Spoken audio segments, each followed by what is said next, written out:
I am Adamuti-Trache, and my co-presenter, my colleague, Dr. Zhang. We are both professors at the University of Texas at Arlington. Arlington is about 20 miles southwest of Dallas. And for some time now, we are working on a larger project on examining high school initiatives we call Endorsement in Texas, that are introduced to improve the college and career readiness of all the Texan students. And in this particular study, we are going to focus on the matching between these high school endorsements and the choice of college majors by students.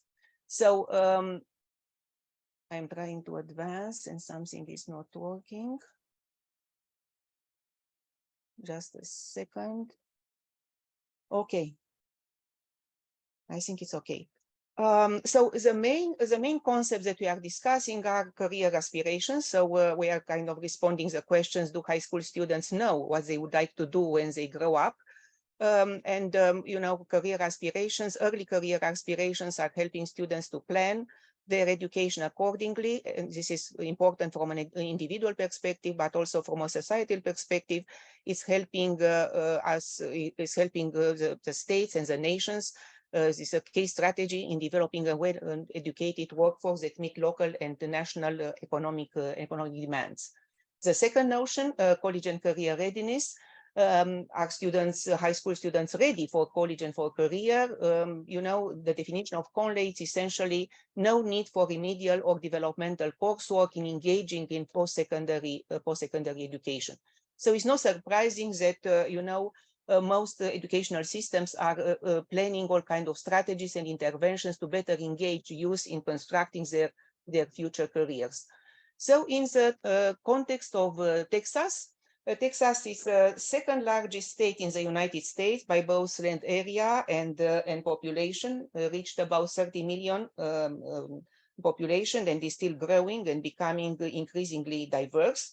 So not surprisingly, the major goal at state level is the development of an educated workforce. And as a reminder, in the United States, education is primarily a state and local responsibility. So it's not surprising that you are going to see many legislators, many legislative, you know, laws here that are addressing first the issue of college and career readiness. In 2006, the Texas legislature passed a bill asking the main educational agencies in Texas Education Agency, which is focused on K-12 education, on secondary education, and Texas Higher Education Coordinating Board focused on post-secondary, to develop standards to address what students must know and be able to do to succeed in entry-level courses at post-secondary institutions. So the result is that all students have to go through some standardized testing that make teachers not so happy about the way they have to conduct instruction. With respect to career aspiration, Texas adopted a new high school graduation program in 2014-15, which means that grade 9 students have to choose one of 5 endorsement pathways for high school graduation. So all the students are following a common curriculum, and about 15% and 15% of that curriculum will focus on exploring particular area. Endorsements were meant to be equalizing the pathway a student may take, combining the rigor needed to be successful in college and the application needed for today's job market. These are the endorsements, and we are not going to go through the details, but you see endorsements that cover a number of credits are STEM, with more mathematics and science and computer sciences, business and industry with some finances, marketing, hospitality and tourism, manufacturing, a little bit more applied area, arts and humanities with additional courses in foreign languages and fine arts, public services, which is quite broad, human resources, education and training is included here, law enforcement, legal, public safety, and the multidisciplinary studies, which essentially is a focus on more advanced curriculum, including the credits in advanced placement, international baccalaureate, or dual credits. So these are the endorsements. And so the purpose of the study We are going to focus on the 2014-2015 grade 9 cohort, which is the first cohort that had to follow this new graduation plan. And look at them longitudinally over time to see how they enrolled in Texas post-secondary institution in the fall of 2018, immediately after high school graduation. So first of all, we are going to look at, to compare the endorsement completion by social demographic factors. We are going to consider gender, race, ethnicity, and social class, and academic preparedness to reveal the presence of social inequalities in shaping career aspirations during secondary education. So we view the endorsement completion as a sort of proxy for career aspirations. Second, we'll examine the matching between high school endorsements and the major programs of study for the college students at the intersection of social demographic characteristics and academic preparedness. So data, it's practically administrative data, state longitudinal, collected by state longitudinal system with restricted data that we access through Texas Education Research Center. We are going to use only student level data for this study. The original cohort of 9th graders in that year, about over 400,000 students, about 64% of them completed at least one endorsement by fall 2018. Keep in mind that some students may not take any endorsement, others may take more endorsements, or others just didn't complete, didn't graduate yet, haven't graduated yet. The 154,000 that you see on the right, these are students who enrolled in post-secondary education, about 37% of the original cohort. And those for whom we declare major programs from the beginning, about 35% of the original cohort. We consider the student data, social demographic variables. For social class, this is a little bit more difficult. We had only an information about economic disadvantage, which is indicated by free lunch eligibility. For the foundation high school program, we consider the completed endorsements, the 5 endorsements: STEM, business, public service, arts, and multidisciplinary. And we are taking into account for achievement the grade 8 testing data, that STAR assessments, just for reading, and for mathematics combined with algebra 1, that can be taken as a substitute for that assessment, algebra 1, a grade 9 course. And we are considering different level of achievement in this test. For the 2018 post-secondary enrollment and choice, we are not going to discuss in this particular study, the pathways, but just as a reminder, so students can enroll in 4-year institutions that are private or public, or in 2-year institutions, community colleges, where they can actually graduate and obtain associate degrees, or this is a transfer path to 4-year institutions. For those who are participating in this, we're considering a major program of study. We kind of aggregated the many programs of study, about 60, into 5 groups: science and engineering, business, manufacturing and industry, public, legal, and health. We kept separately the social science and education. We're just curious how it will behave. And the last one, humanities and liberal arts. So practically our analytical framework, so the study is guided by the college and career readiness framework that highlights critical areas for post-high school transitions that include both academic, for instance, achievement, and non-academic dispositions, behaviors, factors affecting students' readiness for college and careers. We are going to consider as academic factors that these tests, the Texas STAR test that measures students' mastery in content knowledge in core subjects. Endorsement completion as a proxy for career aspirations has a sort of double dimension. It's an academic dimension because completion indicates an attainment of students, and a non-academic factor because it indicates this aspirational career aspiration. So the study employs descriptive statistics and multivariate analysis to examine the matching, essentially the matching of career aspirations, endorsements, and major program choices at the transition from high school to college, and whether this transition is marked by an equitable access to educational opportunity for all Texas students. I'm starting with some of the findings, practically with focus on the choice of endorsements, just for us to see some of these differences that occur. You see the first columns there are indicating the distribution of the students in the cohort. We have about 50-50, gender, male, female. The second graph, we have about 55% of economically disadvantaged students based on that free lunch eligibility. And we also notice, in the last graph, race, ethnicity, the very large percentage of Hispanic students population in Texas. By 2018, about 2/3 of students completed at least one endorsement. So we make the assumption that they successfully explored possible careers. The choice of endorsements associated with social demographics, it's very clear that female students are more likely. You see the red,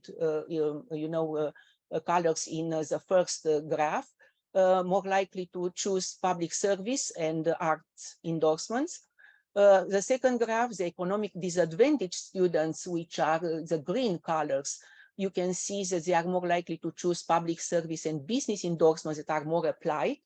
And with respect to race, ethnicity, we may notice white students and Asian students, these are green and red. We see more enrollment in STEM, in arts and multidisciplinary, which was the advanced curriculum, while Black and Hispanics more likely to be in business and public services, which are more applied fields. Clearly, the endorsements are associated with academic preparation. So if we are looking just at the unsatisfactory levels for reading, we see that the unsatisfactory levels for reading vary between 27% for those enrolled in STEM to 53% unsatisfactory, much larger for business industry. With respect to math and algebra, unsatisfactory levels vary from 23% in STEM to 52% in business and public service endorsements.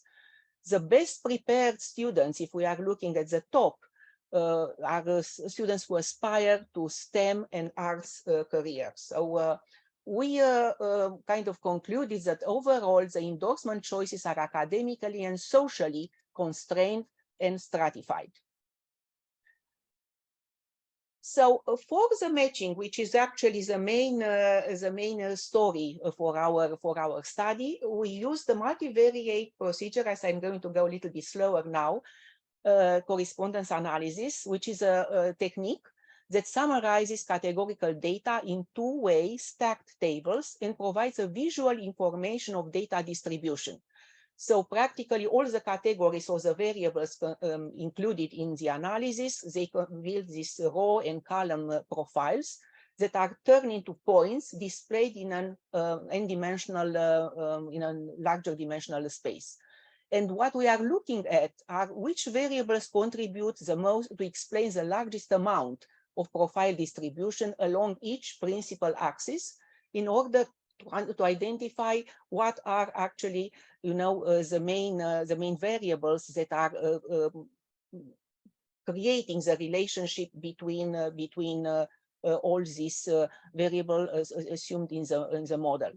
I'm going to include it here, this quote from Bourdieu and Vacant. The corresponds analysis, a relational technique of data analysis whose philosophy corresponds exactly to what, in my view, the reality of the social world is. It is a technique that thinks in terms of relation. So I displayed, in the table, the first column, the college outcomes, the major program area. This is practically our focal variable, and we are going to have 5 column profiles.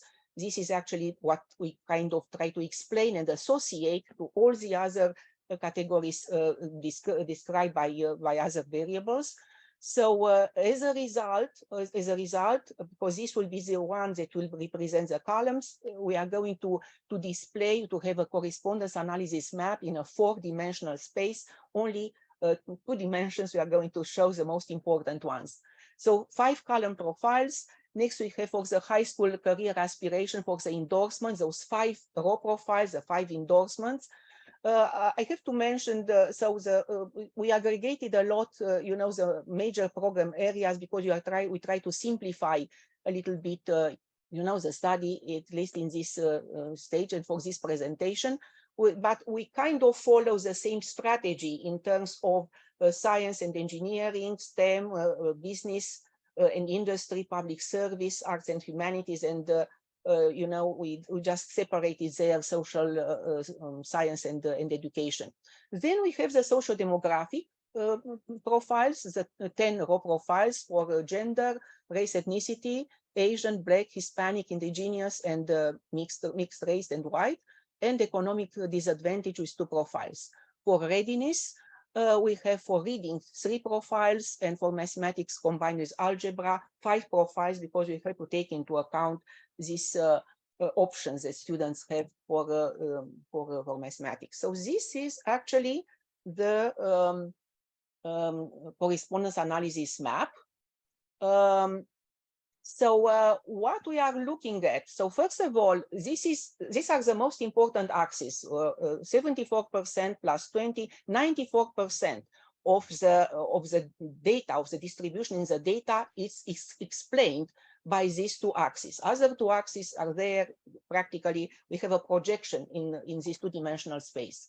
And we are trying to identify what is triggering the separation of different categories. So with a focus on our main variable, the major programs, along the horizontal axis, we see a sort of separation between the sort of people-oriented majors, the green, public, legal and health, social sciences and education and humanities, and the one in red on the right, the technology-oriented major, science and engineering and business, manufacturing and industry. So we can identify the career axis as a sort of the horizontal axis, a sort of career axis that is separating the major programs.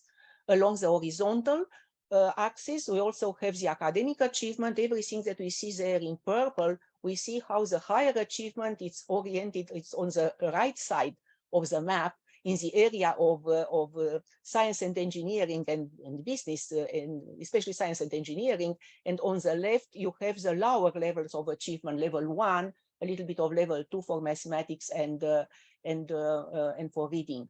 We also have a little bit of display of the high school endorsements, and in addition to the points, we also have some statistics there, some contribution to the dispersion, some numbers that are supporting whatever I'm describing here. So we can also identify this horizontal axis as being a college and career readiness axis, because the high school endorsements are also displayed with a STEM on the right, and you see on the left there in the corner, the top corner is the public services. So we have a split, a little bit of split along both the horizontal axis and also the vertical axis for endorsements. Hey, Maria, we get yes. about 2 minutes. Oh my God. So the matching of endorsements and college majors suggests how students' choices are reproducing social inequality in education. Does the endorsement initiative achieve its goal? So here I just presented in a way in which the policymakers can understand it better. We see the red, the matching for STEM, business, public services and arts. We also see that a large number, the blue colors at the top, all endorsements, from all endorsements, students may end up with large percentages in college majors related to humanities, probably general education. They are not yet decided what to do. It's an interesting, those who have been in multidisciplinary go to a large proportion in science and engineering, likely the advanced curriculum. And it's interesting, the arts, going into science and engineering, likely students taking more than one endorsement. So in conclusion, first of all, we notice we have the separation between academic versus applied endorsements that are raising some social justice concern. We have the academic-oriented endorsements, STEM, high achievement levels going into science majors, but the problem is who is going there? Who is more likely to be on this pathway? Asian students, white students, male students, economic advantage students. In the applied endorsements, business and industry and public service, lower achievement levels matching indeed with business and public service majors, but who is going to be there? Racial, ethnic minorities and economically disadvantaged. We also have this separation by gender that is kind of reinforcing the gender stereotypes with a people-oriented, areas of endorsements and majors, public service and arts for female, and technology-oriented for male. So in final conclusion, is that there are very clear career pathway gaps that are indicating the presence of multiple sources of inequality. First of all, is between academic and applied pathways, but in terms of social structures, race, ethnicity, and social class are some of the major sources of inequality in the way we are shaping the career aspirations and the way the career aspirations are translating into actual choices at the post-secondary level. So thank you. I think I'm done.